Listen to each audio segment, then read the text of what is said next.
சொல்லு. ஏதாவது ஒண்ணு அடிய பாப்போம். ஏதாவது ஒண்ணு பண்ணணும். பாரு இது ஒரு நிமிஷம் தம்பி, இது அடி எந்திரிச்சுக்கோ. அடிச்சுட்டா 10 பாயிண்ட் வேற படாம அடிச்சிடலாம். வெளியில போ.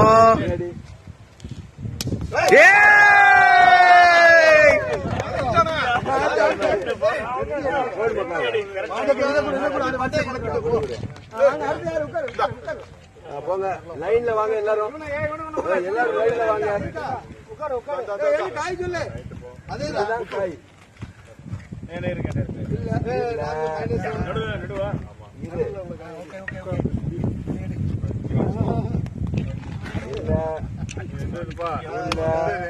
ரவுண்ட்ல வாங்க. இந்த பாரு நடுவா